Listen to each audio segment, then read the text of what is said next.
So hello and welcome. आप सभी लोगों का अगेन स्वागत है सेकंड पार्ट में। पहला चैप्टर था हम लोग पढ़ रहे थे और ये वीडियो के सेकंड पार्ट में हम थोड़ी सी इस लेक्चर सीरीज़ को आगे बढ़ाएंगे। अगर आप लोगों ने पहला पार्ट नहीं देखा है और अगर आप चीज़ों को डाउनलोड नहीं कर पा रहे हैं तो ई पाठशाला ई पाठशाला क्या कहते हैं .com आपके लिए वेबसाइट है जहाँ पे सारे नोट्स आपको अवेलेबल हो जाते हैं। और अगर वहाँ नहीं है तो आपको हमेशा ईपी फैमिली टेलीग्राम अकाउंट पे ये चीज़ें मिल जाएंगी। चीज़ों को थोड़ा सा बारीकी से समझने की कोशिश करते हैं। देखिए, हमने ये जाना था कि किसी भी देश का संविधान जो होता है कितने प्रकार का होता है, किस टाइप का होता है, और उसके साथ साथ किसी भी देश का अगर संविधान है तो वो किस तरीके से लोगों को फ़ायदा पहुंचाता है।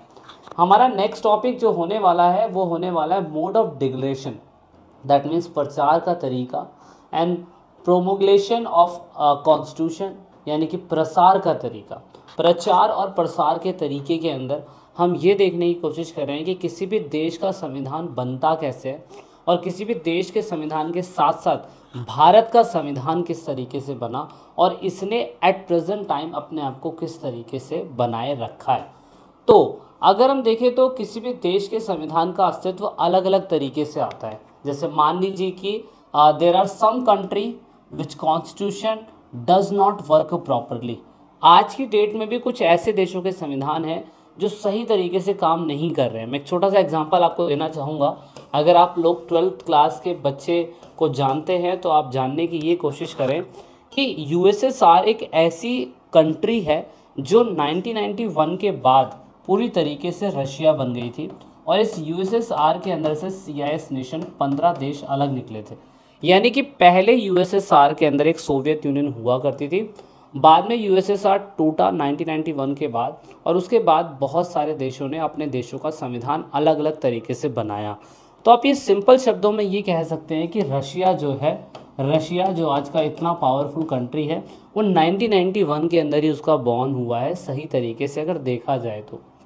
लेकिन सोचिए, उसके बाद बहुत सारे देशों ने अपने देश का संविधान बनाया और किसी देश का संविधान आज भी सही तरीके से चल रहा है और किसी देश का संविधान आज भी सही तरीके से नहीं चल रहा है। कारण क्या है? कारण ये है कि the constitution prepared by the military chief और डिक्टेटर और ऑटोक्रेसी। मतलब अगर किसी भी देश का संविधान अगर किसी राजा के द्वारा, किसी मिलिट्री चीफ के द्वारा, किसी तानाशाह के द्वारा अगर बनाया जाएगा तो याद रखना उस देश का संविधान सही तरीके से नहीं चल पाएगा। कारण क्या है?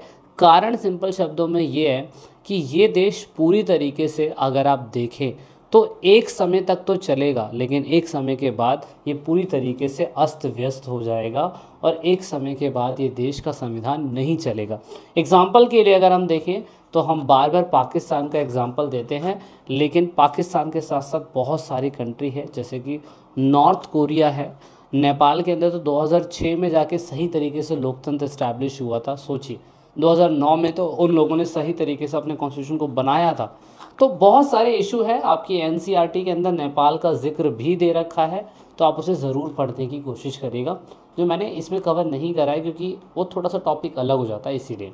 लेकिन हमें ये पता होना चाहिए कि कोई भी ऐसी कंट्री जो लॉन्ग फ्रीडम मूवमेंट के बाद उस देश को आज़ाद कराती हो, इंडिपेंडेंट लेती हो और फाइनली उस देश का संविधान बना हो, तो वो देश का संविधान बड़ा ही सोच समझ के बनाया जाता है। एग्जाम्पल के लिए इंडिया अगर आप देखें तो इंडिया कहीं ना कहीं 1757 बैटल ऑफ प्लासी से लेके 1857 पहले 100 साल गुलाम रहा, एंड देन 1858 से लेके लास्ट 1949। तो इस तरीके से लगभग 190 साल हो जाते हैं, और 190 साल को हमने राउंड फिगर करके 200 साल बताया है। 200 साल की गुलामी के बाद हमारा भारत देश आज़ाद होता है, तो हमने बड़ा ही सोच समझ के अपने देश का संविधान बनाया। सेम ऐसा ही साउथ अफ्रीका में नेल्सन मंडेला के बारे में आप लोगों ने 10th क्लास में पढ़ा होगा, 12th क्लास में भी नेल्सन मंडेला के बारे में पढ़ेंगे और 11th क्लास में भी आपको पढ़ने को मिलेगा। दोस्तों, साउथ अफ्रीका में भी नेल्सन मंडेला किस तरीके से 25 से 26 साल जेल में रह के आने के बाद देश में क्रांति छेड़ते हैं और आज़ाद कराते हैं।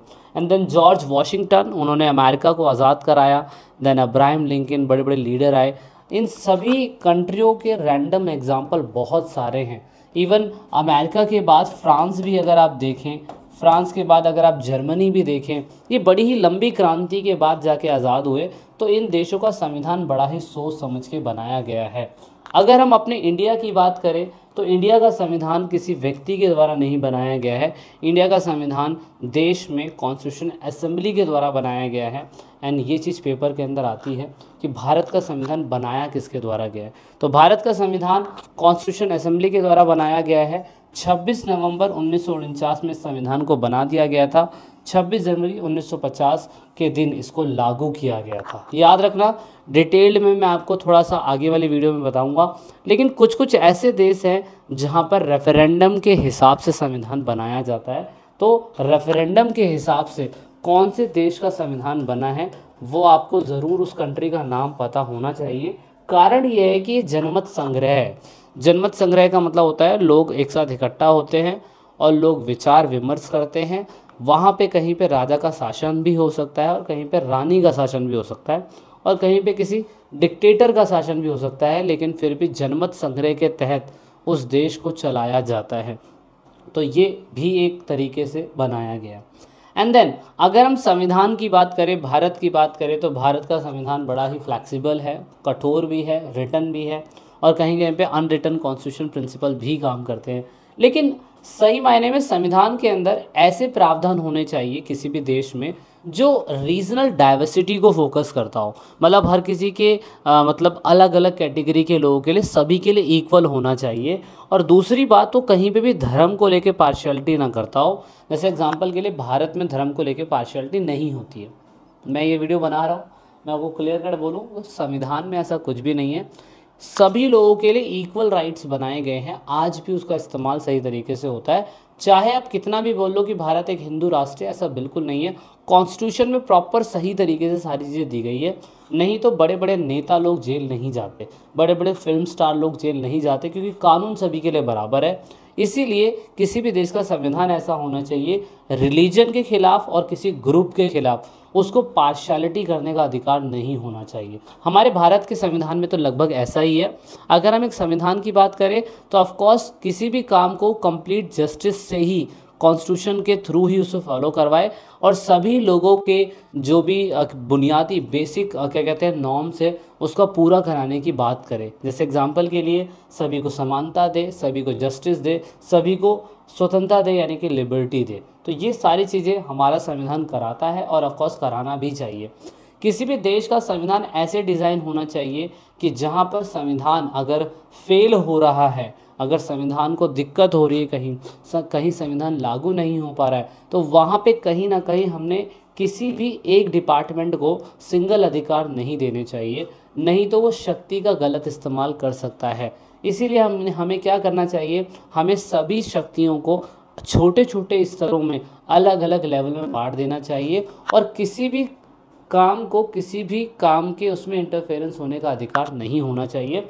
और हम लोगों ने इसे बाखूबी तरीके से एग्जीक्यूटिव, लेजिस्लेचर और जुडिशरी के अंदर करने की कोशिश करी हुई है और हमने पूरा फोकस किया हुआ है कि हम इसको पूरा बैलेंस रखें। और आने वाले चैप्टरों के अंदर आप इसको काफ़ी डीपली एनालाइज करके पढ़ने वाले हैं कि ये बेसिक चीज़ें हैं क्या। अच्छा, तो कोशिश यही करना चाहिए हमें कि जब हम शक्तियों को बांट देते हैं तो कोई भी एजेंसी इसका मिसयूज़ ना करे। और of course the constitution should be ensure the amendment based on socio economic और पॉलिटिकल चेंज। अगर संविधान में कोई बदलाव करने का अधिकार भी होना चाहिए या हमने एक प्रोसीजर बनाया भी है तो दोस्तों उसे सही तरीके से राजनीतिक, आर्थिक और सामाजिक स्तर पर देखकर उसमें बदलाव करने की ज़रूरत है। तो दोस्तों भारतीय संविधान तो लगभग ऐसा ही है। अगर कुछ भी बदलता है उसके अंदर तो बड़ा ही सोच समझ के इसको बदलने की कोशिश कराई जाती है। और संविधान, हमारे भारतीय संविधान के अंदर तो बहुत कुछ है। बड़ा ही लंबा कॉन्स्टिट्यूशन 2 साल 11 महीने 18 दिन लेके हमने अपने संविधान को बनाया है और बड़ा सोच समझ के बनाया है। ऐसा नहीं कि हमने कहीं से कुछ भी उठा लिया, लेकिन बड़ा सोच समझ के हमने बनाया। आने वाली जो आगे वाली वीडियो होगी ना उसमें आप बड़ा ही डिटेल में पढ़ेंगे कि ये चीज़ें कैसे हुई, ये चीज़ें कैसे हुई, ये चीज़ें कैसे हुई। मिलते हैं नेक्स्ट पार्ट में जल्दी सभी से। और this is it in this video. I hope that you like से सब्सक्राइब। नेक्स्ट पार्ट में जल्दी मिलते हैं। जय हिंद, जय भारत, वंदे मातरम।